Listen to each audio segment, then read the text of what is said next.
Selamat pagi Ibu Bapak yang dikasihi Tuhan. Salam sejahtera untuk kita semua. Menjaring angin. Kalau sepintas tadi dalam kata pembuka, kita menyimak. Menjaring angin adalah sebuah tindakan yang sia-sia. Itu konteksnya pada zaman pengkhotbah. Yang diyakini, yang menulisnya adalah Raja Salomo. Sekitar 900 tahun sebelum Yesus lahir. Berarti udah berapa tahun sampai hari ini? Kurang lebih 3000 tahun. Mungkin ada yang protes pada saat ini. Bisa kok menjaring angin. Buktinya banyak di pinggir jalan itu. Tukang tambal ban, dia jaring angin pakai kompresor. Buat isi ban kita. Tentu maksud pengkhotbah bukan itu. Dan tidak terpikir juga tercipta sebuah alat namanya kompresor. Menjaring angin bisa juga dalam mekanik. Dulu saya seorang mekanik. Kerjanya di pabrik tekstil, ngurusin mesin tekstil. Banyak sekali yang memanfaatkan angin. Dijaring jadiin tekanan yang besar, hidrolik. Fungsinya banyak sekali. Buat mengangkat barang-barang. Menggunakan tenaga pneumatik namanya. Tapi di sini kenyataannya, pengkhotbah melihat gak bisa angin itu dijaring.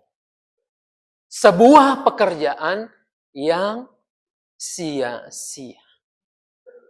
Tapi nyatanya itu yang terus dikejar oleh manusia. Berulang kali kita diingatkan, jangan melakukan hal yang sia-sia. Tetapi nyatanya kita tidak pernah berhenti melakukannya.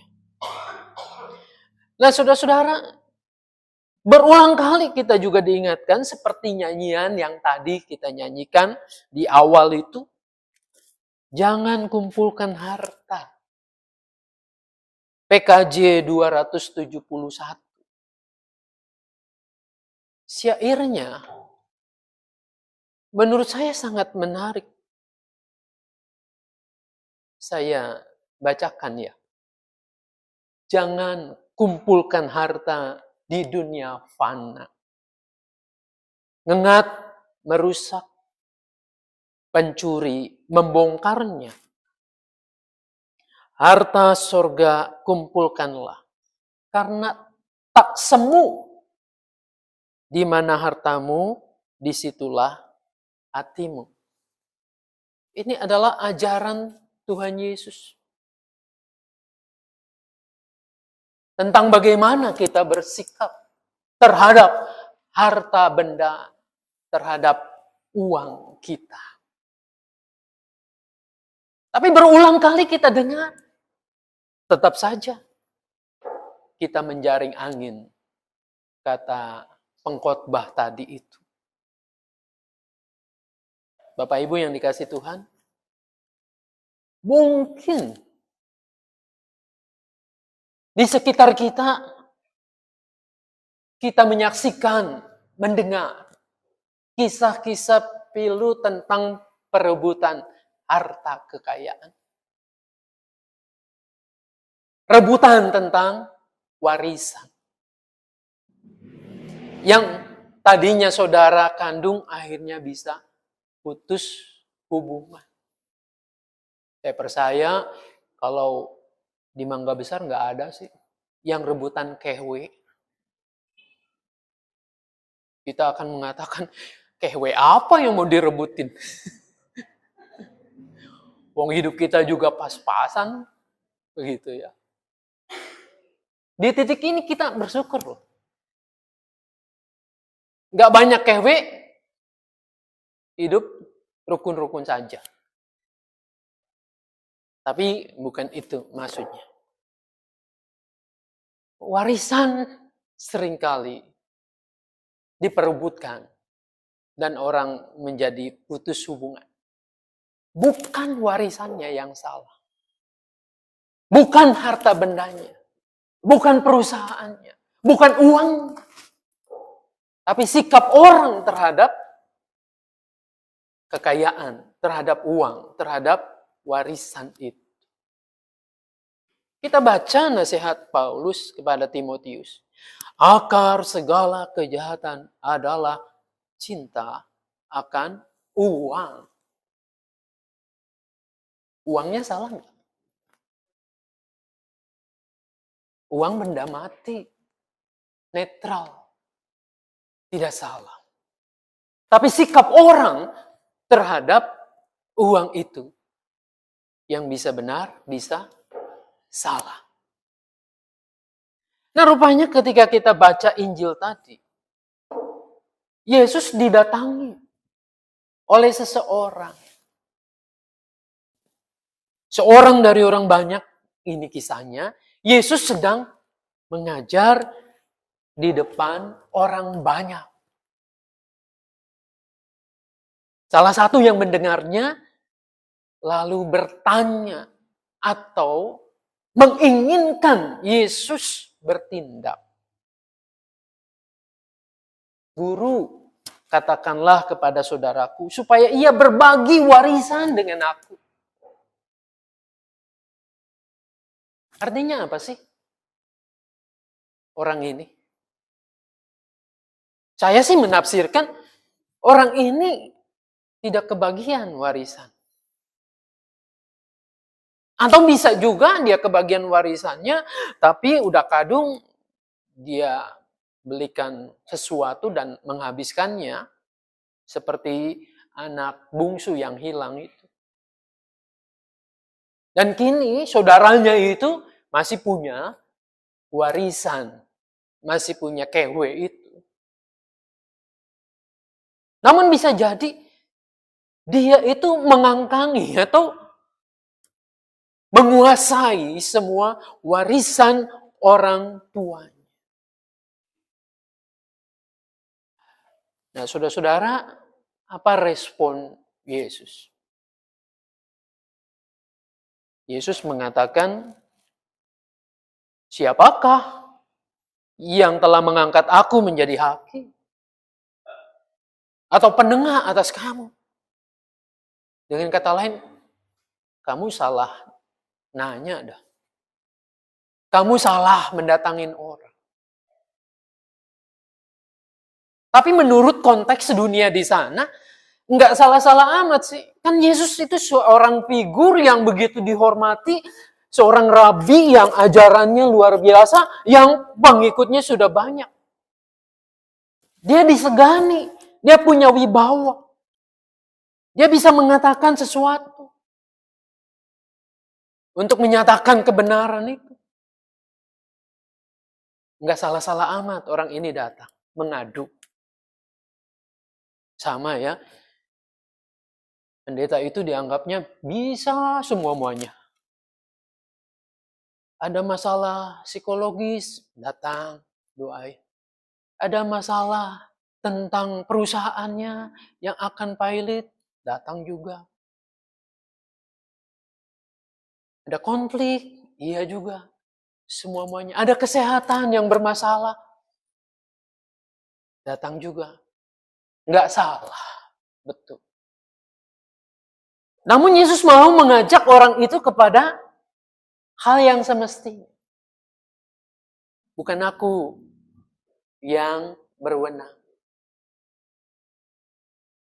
Ada yang lebih berwenang. Bukankah kalau kamu orang Yahudi, kamu itu udah tahu hukum waris. Ini semua sudah tercatat dalam kitab Ulangan pasal 21 ayat 15 sampai 17. Di situ udah jelas. Kalau anak pertama laki-laki, anak sulung harus dapat sekian persen. Anak kemudian adiknya harus dapat sekian. Mirip-mirip lah Orang Tionghoa ya. Kalau anak cowok bagiannya jelas. Anak cewek enggak kebagian. Kenapa? Karena nanti dia menikah, cewek kan menikahnya dengan cowok ya. Nah, cowok itulah yang akan menjamin hidupnya. Ia kan sudah terima warisan dari keluarganya juga. Jadi adil. Gimana kalau anak ceweknya menikah dengan orang Padang? Dia di sana nggak dapat, di sini nggak dapat, malah harus menjamin. Nah, saudara-saudara, sistem budaya itu sudah melekat. Ya, orang Yahudi sudah ada akar budayanya yang melekat pada Taurat dalam ulangan ini. Tapi kan Pak, ini belum tahu yang datang tuh Yahudi atau bukan.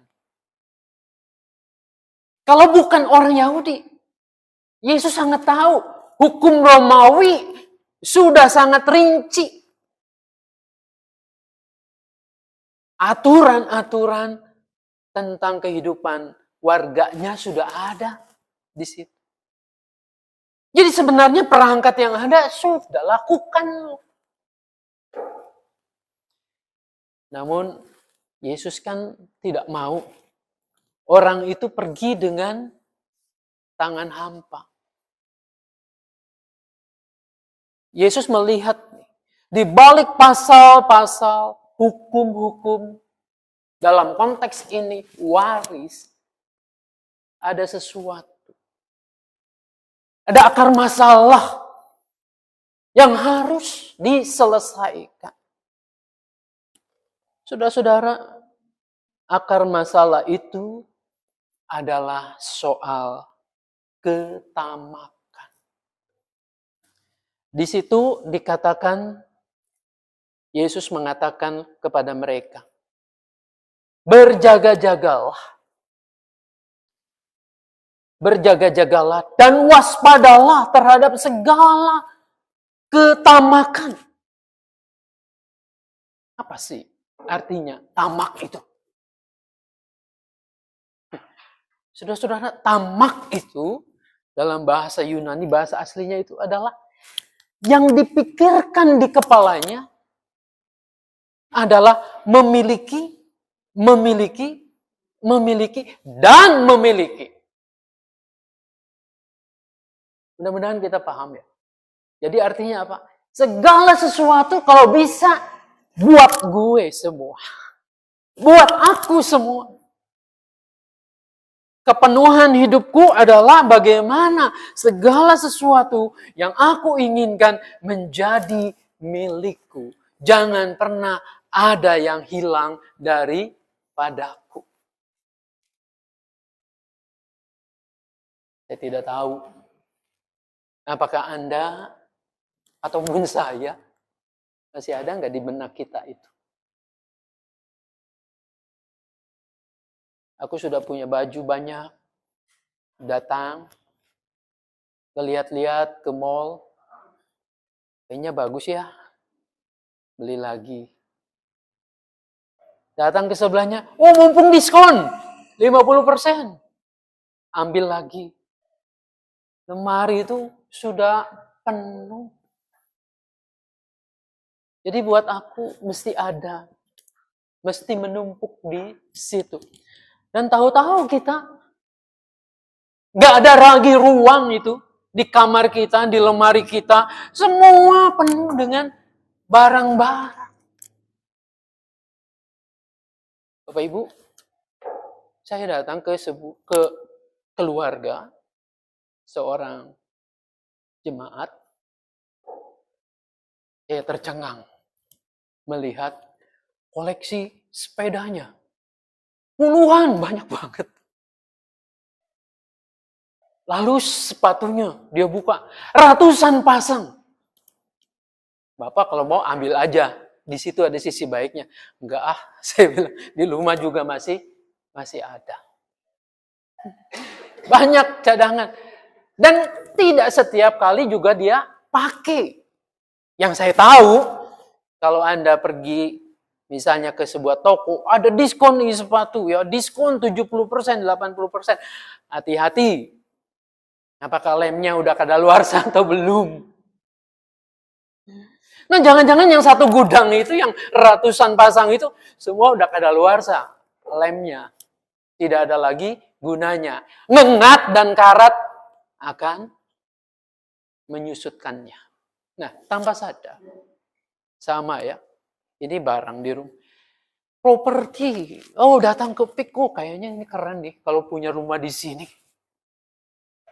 Beli. Teman saya beli ya.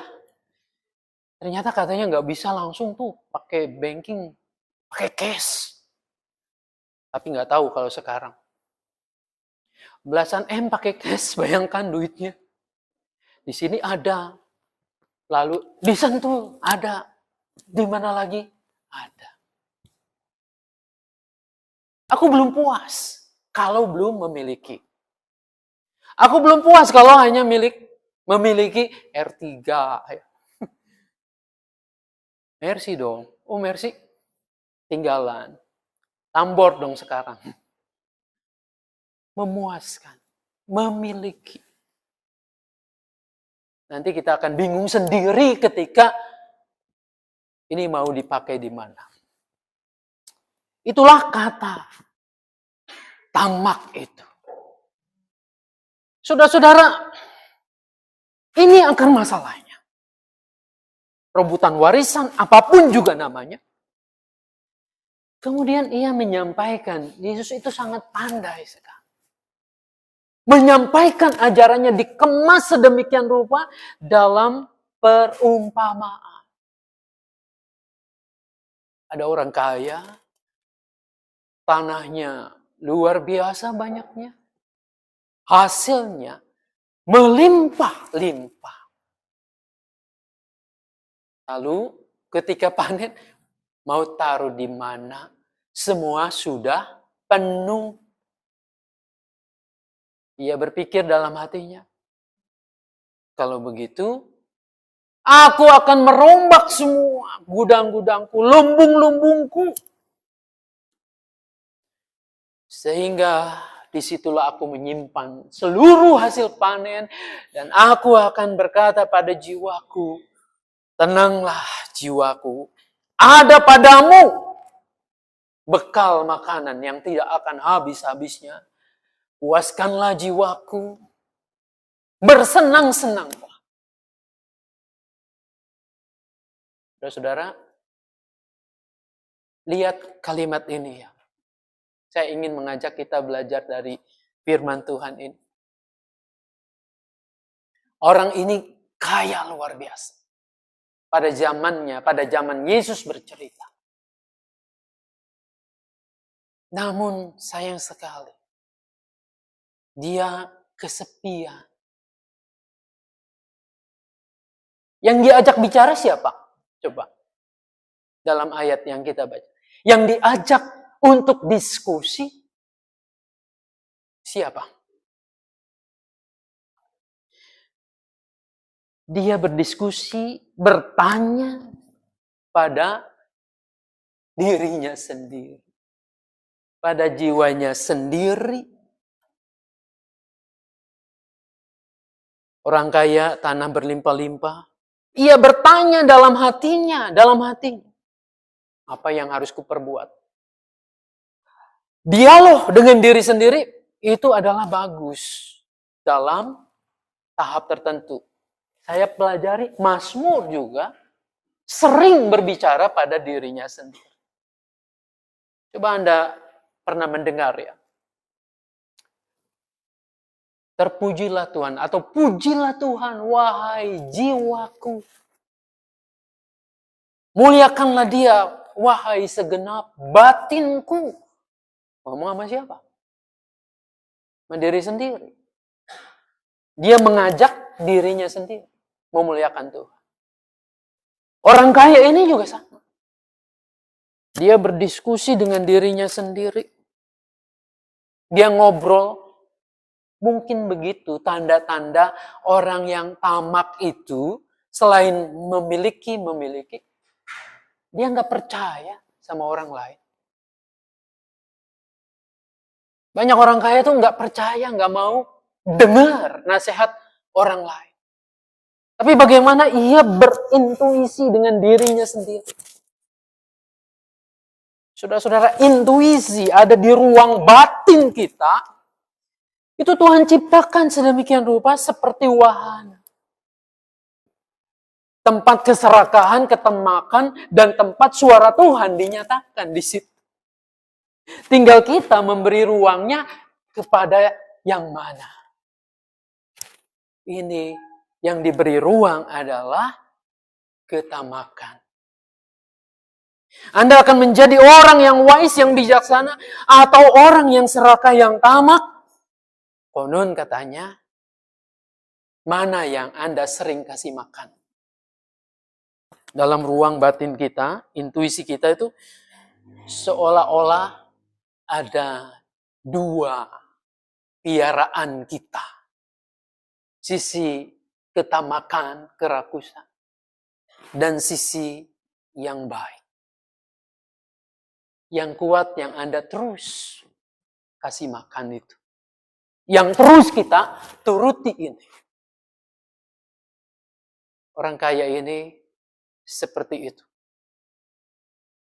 Saudara-saudara, bukankah juga pada masa kini ada prinsip-prinsip, tanda petik ketamakan ini, yang kita temukan. Saya pelajari saat sekarang ini muncul sebuah gaya hidup yang baru. Namanya gaya hidup FIRE. Tulisannya kayak api bahasa Indonesia. FIRE. F-I-R-A. Financial Independent Retire Early. Artinya apa ini? Gerakan ini bertujuan mencapai kemandirian finansial. Lalu membangun aset buat dirinya sendiri. Dan nanti ya usia 40, kayaknya buat kalangan ini udah ketuaan. Sebelum 40, aku retire, aku pensiun, nikmati itu dari dividen yang ada. Dari bunganya, deposito, dari bunganya saham misalnya. Nikmatin aja, ngapain kerja. Tentu pencetus gaya hidup FIRE ini mungkin nggak seperti itu. Tetap berproduktif. Saya mengikuti apa yang juga kritisi oleh teman-teman sama Nudi pasti tahu, Pak Yahya ya. Bos dulu BCA itu. Mengkritisi begini. Bagaimana kita bisa berhenti untuk bekerja dan menikmati seperti orang kaya ini? Ya udah nggak usah bekerja, bersenang-senang saja. Bukankah Tuhan menciptakan manusia kita ini? Hakikatnya, naturnya adalah bekerja. Karena Allah itu bekerja. Memberi manfaat sebesar-besarnya bagi banyak orang. Bukan mengambil sebesar-besarnya untuk diriku sendiri. Disinilah yang terjadi dengan orang kaya ini. Dia menggeser sekarang. Jaminan kebahagiaannya, jaminan kehidupannya. Bukan lagi ini. Bukan lagi Tuhan. Tetapi ada padaku tersedia harta kekayaan. Di situ aku safe, aku aman. Aku nyaman, aku menikmati, aku bahagia. Saudara-saudara, Yesus mengatakan apa? Yesus mengatakan dalam perumpamaan ini, malam itu juga Tuhan berfirman, Tuhan datang. Sekarang nyawamu diambil. Buat apa? Dia lupa jaminan yang sesungguhnya itu. Penguasa yang sesungguhnya itu. Yang bisa memberikan kebahagiaan itu adalah Tuhan sendiri. Ini persis seperti bacaan atau kita mendaraskan Mazmur tadi. Ya. Siapa yang akan mewarisinya? Tidak ada orang lain. Yang kita jerih payah, mati-matian, berantem-berantem, melukai orang, toh tidak akan dibawa mati. Uang kita tidak akan dibawa mati. Saya ngomong gini ada yang protes.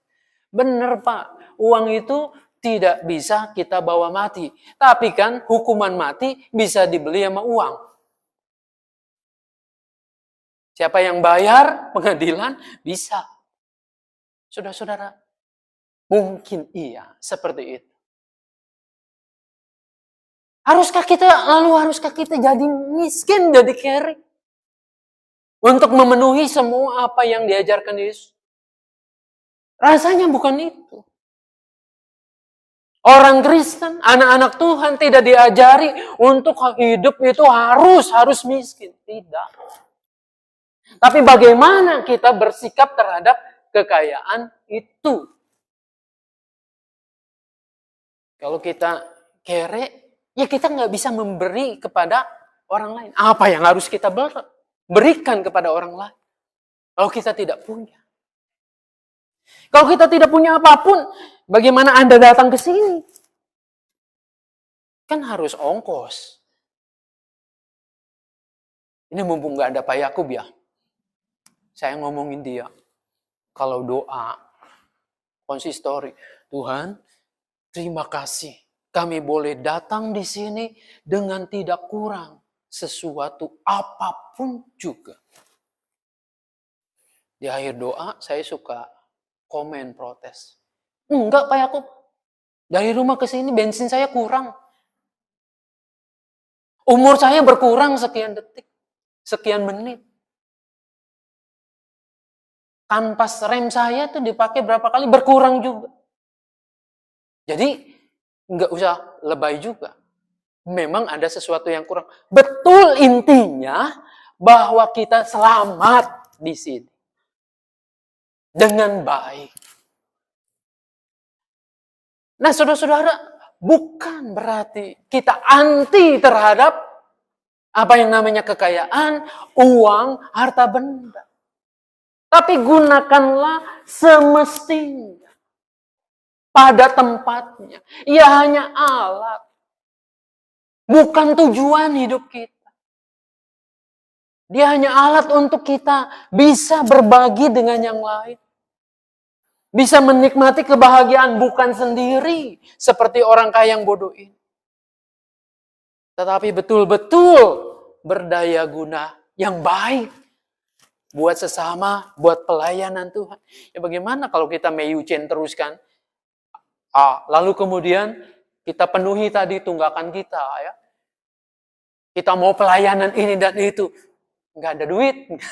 Nggak bisa juga. Kita harus tindak bijaksana. Dengan demikian. Menggunakan harta benda ini dengan baik. Lalu, apa yang harusnya kita bersikap? Kita pinjam nih catatannya Paulus dalam Kolose 3 tadi. Carilah perkara-perkara yang di atas. Paulus mengatakan kalian itu sudah ditebus, dibangkitkan oleh Yesus, menjadi manusia baru. Jadi buanglah itu keserakahan. Hal-hal yang duniawi. Untung Paulus itu merinci hal-hal yang duniawi itu apa. Ya kita masih hidup di dunia ya duniawi juga kan. Tapi Paulus merinci dengan teliti. Apa yang disebut hal-hal yang duniawi itu. Coba kita lihat ya. Percabulan, kenajisan, hawa nafsu, nafsu jahat. Juga keserakahan. Itu harusnya nggak ada dalam diri orang Kristen. Saudara-saudara, untuk hal yang sederhana saja, bagaimana kita menggunakan uang kita? Gunakanlah secukupnya. Kita tidak diajari untuk memboroskan. Kita tidak diajari juga untuk pelit. Ini tipis banget, pelit dan hemat. Ya. Karena kita menghemat terus, akhirnya kita jadi orang pelit, itu saudaranya kikir. Ya sudah, kita nggak jadi lakukan apa-apa.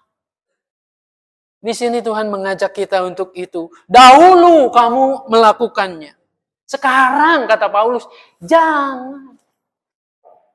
Hal yang praktis sekarang adalah gini. Kalau Anda mau beli baju, lihat. Di lemari. Beli satu, ya keluarin satu lah. Jangan terus ditumpuk. Ada sesuatu yang kita bisa berikan kepada orang lain. Kalau bisa, jangan yang bekas dan kita juga udah nggak suka. Layak pakai, pada kenyataannya cuci gudang dah. Mumpung kesempatan ada di gereja. Ada program itu juga jangan. Seperti apa yang kita ingin orang lain lakukan, lakukanlah itu kepada orang lain. Ketika kita ingin diberi barang atau benda-benda yang layak, maka orang lain juga sama. Ya. Jangan sampai kita memberi sampah buat orang lain. Tapi kecuali sampah plastik boleh kita terima di sini. Itu juga harus pemilahan dulu. Nah, Ibu Bapak yang dikasih Tuhan, biarlah firman Tuhan hari ini menolong kita untuk hidup menjadi, kata Paulus, manusia baru. Apanya yang baru di dalam diri kita hari ini, Tuhan mengatakan, jangan ada ketamakan, jangan ada keserakahan. Cukupkanlah dirimu, jadikanlah harta yang ada pada dirimu itu menjadi saluran berkat buat orang lain. Tuhan Yesus menolong kita. Amin.